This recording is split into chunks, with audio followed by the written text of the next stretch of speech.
रुचि के साथ श्रवण कर रहे हैं। धन्य है आप जैसे भक्तों के लिए। बोलिए गोविंद भगवान की जय। देखिए, कथा को कभी भी मनोरंजन की दृष्टि से नहीं सुनना चाहिए। जो भक्त मनोरंजन की दृष्टि से भागवत कथा सुनते हैं या यह सोचकर आते हैं कि चलो टाइम पास करके आते हैं, वो बहुत बड़ा अपराध करते हैं। ये कभी ना सोचें कि चलो भागवत कथा सुनकर आते हैं जो कि थोड़ा सा मनोरंजन हो जाए। बिल्कुल ना सोचें, कभी ना सोचें। अरे ये भागवत कथा तो हिंदुओं का सर्वोत्तम ग्रंथ है। हमेशा इस भावना से सुने भागवत कथा को कि भागवत कथा सुनकर अवश्य ही हमारे जीवन में कुछ परिवर्तन होगा, अवश्य ही हमें इसका लाभ मिलेगा, अवश्य ही ये भागवत कथा सुनने का हमें फल मिलेगा, अवश्य ही भागवत कथा सुनकर गोविंद के चरणों में हमारी प्रीति होगी, अवश्य ही हमें गोविंद से प्रेम होगा भागवत कथा सुनकर। ये सब सोचकर भागवत कथा श्रवण करें। अगर इस भाव से आप भागवत कथा सुनेंगे तो अवश्य ही भागवत कथा सुनने का प्रभाव आपको नजर आएगा। तो भागवत कथा क्यों सुनी जाती है, इन बातों को विशेष ध्यान में रखना है। क्यों सुनी जाती है, कैसे सुनी जाती है, इन सब बातों का जिसमें विशुद्ध विवेचन किया जाए उसे हम भागवत महात्म्य कहते हैं। आज आपको भागवत महात्म्य श्रवण कराया जाएगा। प्रेम से बोलिए जय श्री कृष्ण, जय श्री कृष्ण। सबसे बड़ी बात कि कथा श्रवण में श्रीमती निंद्रा देवी कोई व्यवधान न डाले, क्योंकि भागवत कथा में सबसे पहले जो आती है कौन है, श्रीमती निंद्रा देवी। तो श्रीमती निंद्रा देवी व्यवधान न डाले, डिस्टर्ब ना करें, परेशानी ना डालें, उसके लिए आपको क्या करना है, बीच बीच में जयकारे बोलते रहना है। ठीक है, बोलिए बांके बिहारी लाल की। सच्चिदानंद रूपाय विश्वोत्पत्त्यादि हेतवे तापत्रय विनाशाय श्री कृष्णाय वयं नमः। श्रीमद् भागवत कथा का प्रथम श्लोक, सच्चिदानंद रूपाय विश्वोत्पत्त्यादि हेतवे तापत्रय विनाशाय श्री कृष्णाय वयं नमः। जीवन की तीन बातें हैं। ये तीन बातें हैं सत्य, चित, आनंद। परमेश्वर को भी हम सच्चिदानंद कहते हैं। आपने सुना होगा कहते हुए सच्चिदानंद सच्चिदानंद। सच्चिदानंद का अर्थ क्या है, मतलब क्या है सच्चिदानंद का? सच्चिदानंद के तीन शब्द निकाल दिए हमने। ये सच्चिदानंद किससे बना है? सत्य, चित्त और आनंद। सत्य चित्त आनंद से बना है सच्चिदानंद। तो अब सुनिए उनको सच्चिदानंद क्यों कहा गया है। नंबर एक, सत्य। सत्य क्या है? भगवान को सच्चिदानंद कहा गया है, यानी सत्य चित्त आनंद। तो नंबर एक सत्य। सत्य क्या है? सत्य जो सत्य था, जो सत्य है और जो सत्य रहेगा। सत्य कभी मरता नहीं, सत्य सत्य ही रहता है। वो हमेशा सत्य ही हैं और सत्य ही रहेंगे। वो थे, परमात्मा थे और हैं, और जब प्रलय हो जाएगी, सब कुछ नष्ट हो जाएगा, यहाँ इस धरती पर कुछ भी नहीं रहेगा, वो तब भी रहेंगे। सत्य हमेशा वर्तमान रहता है, सत्य कभी मरता नहीं है। जो पहले सत्य था, मध्य में सत्य है और अंत में भी सत्य ही बचेगा, इसलिए उन्हें हम सत्य कहते हैं। सत्य। अब दूसरी चीज, दूसरी बात है चित्त। चित्त माने प्रकाश। हम सभी को प्रकाश की जरूरत पड़ती है ना। मान लीजिए कि रात हो गई, हमें कोई पुस्तक पढ़नी है या कोई काम करना है, भोजन बनाना है, तो लाइट की आवश्यकता पड़ती है, प्रकाश की आवश्यकता पड़ती है। या फिर मान लीजिए कोई गलत रास्ते पर जा रहा है तो उसे सही रास्ते पर जाने के लिए ज्ञान के प्रकाश की जरूरत पड़ती है। हर किसी को अपने जीवन में प्रकाश की आवश्यकता पड़ती है, लेकिन उनको क्या कहा गया है मालूम है? चित्त। चित्त माने प्रकाश, यानी कि वो तो स्वयं प्रकाश है, उन्हें किसी से प्रकाश लेने की आवश्यकता नहीं है। और तीसरी चीज क्या है? तीसरी बात, उन्हें हम क्या कहते हैं? आनंद। तो आनंद की परिभाषा शास्त्रों में बड़ी ही सुंदर रूपों में कही गई है। ये आनंद क्या है? मखमल के बिस्तर पर सोना, एसी के कमरे में सोना, ये आनंद है? नहीं, ये असली आनंद नहीं है भक्तों। अरबों की संपत्ति प्राप्त कर समाज में प्रतिष्ठा पाना, ये भी आनंद नहीं है। आनंद बाहर की चीजों में नहीं है। अच्छा खाना, अच्छा पहनना, अच्छी जगह रहना, गाड़ी में घूमना, ये तो बाहर की सांसारिक चीजें हैं, इनमें आनंद नहीं है। अगर इनमें आनंद ढूंढते हो तो इनमें आनंद नहीं है। आनंद तो अंदर की चीज है। आनंद कहते हैं आत्मा के बोध को, आत्मा के ज्ञान को। एक और बात, दुनिया में जितनी भी चीज है सबका कुछ ना कुछ उल्टा है। जैसे धनवान का उल्टा निर्धन, विद्वान का उल्टा मूर्ख, लेकिन आनंद का उल्टा कुछ भी नहीं। बताइए कुछ है? आनंद का उल्टा कुछ है? कुछ भी नहीं है। आनंद का कुछ भी उल्टा मतलब नहीं है। आनंद जो है वो परमात्मा का रूप है, असली आनंद, आत्मा के ज्ञान का स्वरूप है आनंद।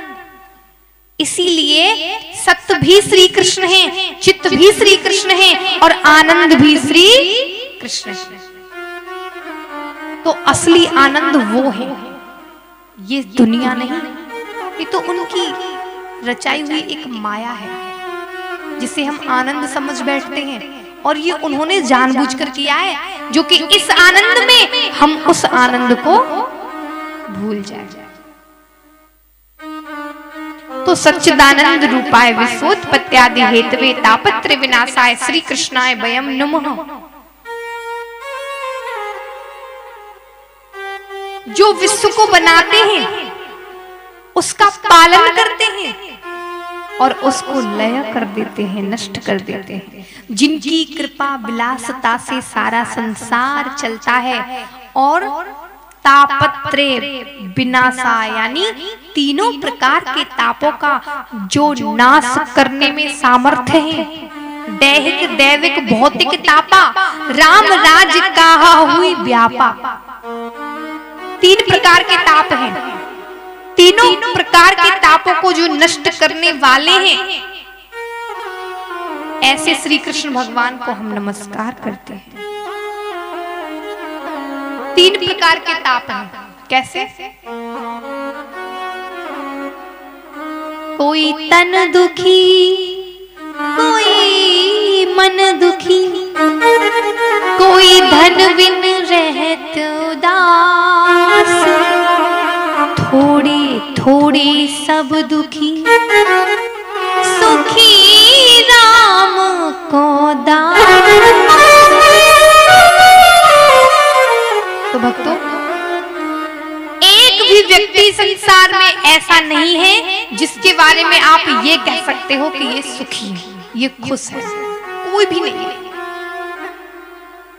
कोई भी व्यक्ति ऐसा संसार में है ही नहीं जो अपने सीने पर हाथ रख के कह दे कि मैं सुखी हूं। जो महीनों में अरबों की संपत्ति कमाते हैं,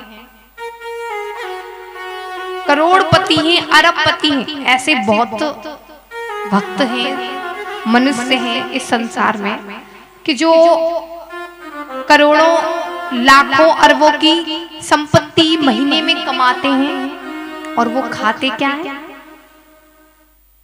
दाल और सूखा फुल्का।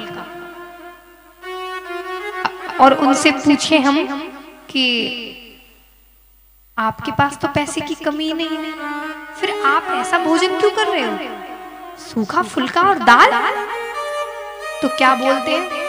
अरे व्यास जी पूछिए नहीं, हम घी नहीं खा सकते, दूध नहीं पी सकते, डॉक्टर ने मना किया,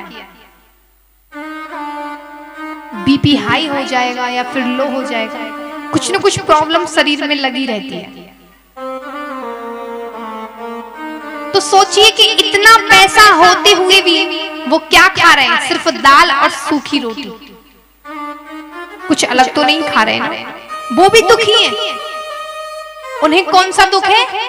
कोई तन दुखी, उन्हें तन का दुख है, उन्हें शरीर का दुख है।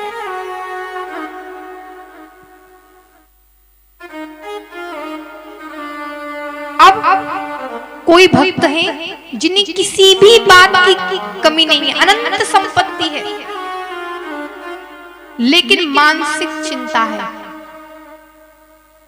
लेकिन उन्हें मानसिक चिंता है क्योंकि पिताजी चाहते थे, वो चाहते थे कि बेटे की शादी अच्छे खानदान से करेंगे, बहुत सारा दहेज लेंगे, मगर बेटा तो न जाने किस जाति की लड़की को लेकर आ गया। अब बताओ, सारे सपने रखे रह गए।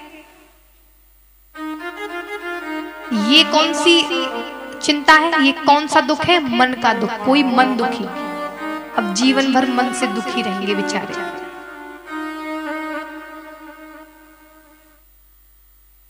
क्योंकि बेटा बात नहीं सुनता, बेटी बात नहीं सुनती, घर में चलती नहीं है, तो मन से दुखी है। क्या फायदा ऐसी संपत्ति का? और कोई धनविन रहत उदास, कोई बेचारा मजदूर सुबह से शाम तक मजदूरी करता है, सोचता है आज तो 50-100 रुपए मिल जाएंगे तो परिवार को भरपेट भोजन कराऊंगा और पत्नी के लिए आज तो एक साड़ी अवश्य लेकर आऊंगा। रोज कहती है कि कभी मेरे लिए कोई कपड़ा नहीं लेकर आया। तो कोई धनविन रहत उदास, सब दुखी हैं दुनिया में।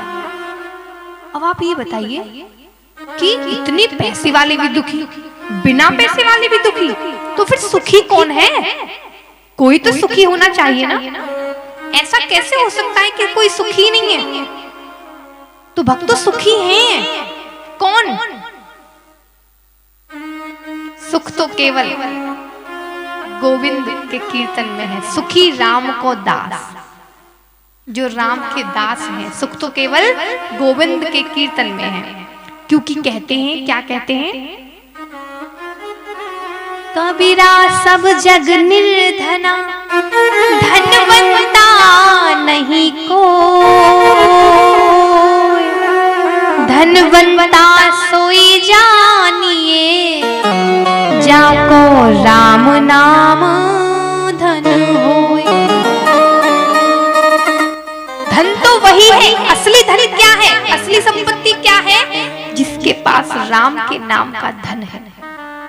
और जिसके पास बेशक अरबों की संपत्ति क्यों ना हो, जिसके पास राम नाम का धन नहीं है, भक्तों वो सबसे गरीब है, वो कभी सुखी नहीं रह सकता। और जिसके पास सिर्फ राम नाम का धन है, बेशक कुछ भी ना हो, बेशक दुनिया की नजर में वो गरीब है, उसकी शायद कोई इज्जत ना हो, मगर वो बहुत धनवान है, बहुत भाग्यशाली है जिसके पास राम नाम का धन है। क्योंकि ये धन तो भगवान की कृपा से मिलेगा। बोलिए श्री कृष्ण भगवान की जय। तो आध्यात्मिक ताप, आदि दैविक ताप व आदि भौतिक ताप, तीनों तापों को नष्ट करने की जिस कृष्ण नाम में शक्ति है, ऐसे श्री कृष्ण को हम नमस्कार करते हैं। श्री कृष्णाय वयम नमः। तो भागवत कथा के प्रधान देव तो श्री गोविंद है ना, इसलिए भागवत महात्म्य के प्रथम श्लोक में श्री कृष्ण भगवान की स्तुति की गई है, वंदना की गई है। आगे चलकर हम आदरणीय सुखदेव जी को वंदन करते हैं, क्योंकि धन्य है ऐसे सुखदेव जी आचार्य महर्षि श्री सुखदेव जी ने जन्म लेते ही संन्यास ग्रहण कर लिया, सीधे वन को चले गए। पुत्र पुत्र कहते हुए महर्षि वेदव्यास उनके पीछे पीछे जा रहे हैं, मगर सुखदेव जी को लौटाकर लाने का सामर्थ्य किसी में है ही नहीं। ऐसे परम वंदनीय सर्वभूत हृदय श्री सुखदेव जी का हम वंदन करते हैं।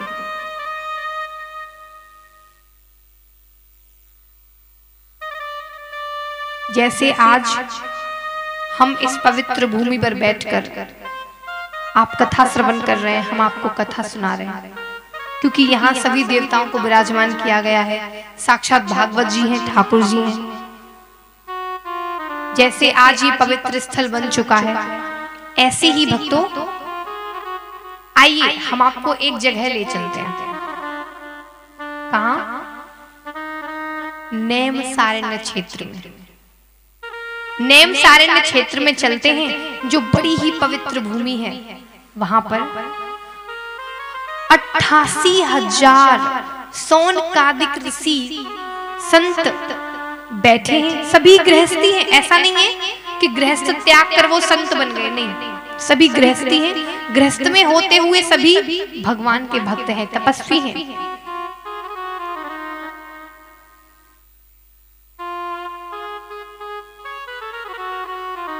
उन्हीं संतों की मंडली में श्री सूत जी का आगमन हुआ। ये श्री सूत जी महर्षि वेद व्यास जी के परम प्रिय शिष्य हैं। अब जैसे ही श्री सूत जी उस मंडली में आए तो 88,000 सौनकादिक ऋषि श्री सूत जी को वंदन करने के लिए खड़े हो गए। सूत जी कहने लगे कि आप सब मुझसे उम्र में बहुत बड़े हैं, आप मुझे क्यों वंदन करते हो? ऐसा मत करिए। सौनकादिक ऋषियों के इस व्यवहार को देखकर श्री सूत जी बड़े संकोच में पड़ गए। कहने लगे कि आप मेरा आदर सत्कार क्यों कर रहे हैं, आखिर क्यों? सूत जी से सौनकादिक ऋषि बोले, हे सूत जी, बेशक आप उम्र में छोटे हैं तो क्या हुआ? शास्त्र कहता है कि धन वृद्धा बल वृद्धा आयु वृद्धा तथैव च ते सर्वे अपि ज्ञान वृद्धाक्ष किंकरा शिष्य किंकरा। कोई बल में बड़ा होता है तो कोई आयु में बड़ा होता है तो कोई कदाचित धन में बड़ा होता है, मगर जो ज्ञान में बड़ा होता है वो सबसे बड़ा होता है। इसलिए सूत जी आप देखने में छोटे लगते हैं, मगर अज्ञान रूपी अंधकार जो मानव के हृदय में बैठा हुआ है उसे दूर करने में आप करोड़ों सूर्य के समान हैं। आप हमें कोई ऐसी कथा सुनाएं जिससे संसार के लोगों के कष्ट की निवृत्ति हो जाए और गोविंद की प्राप्ति हो जाए। आपने भागवत कथा बहुत जगह सुनी होगी, बहुत ज्ञानी जनों के मुख से सुनी होगी, लेकिन जब तक ये नहीं पता हो कि श्रीमद् भागवत कथा क्या है, किसने इसकी रचना की और क्यों सुननी चाहिए, इसके सुनने से हमें लाभ क्या मिलता है, तब तक भागवत कथा सुनने का कोई लाभ नहीं है। आइए सभी प्रेम से हरि कीर्तन करेंगे।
सोनी सूरत मेरे दिल के बीच समाई, दिल के बीच समाई।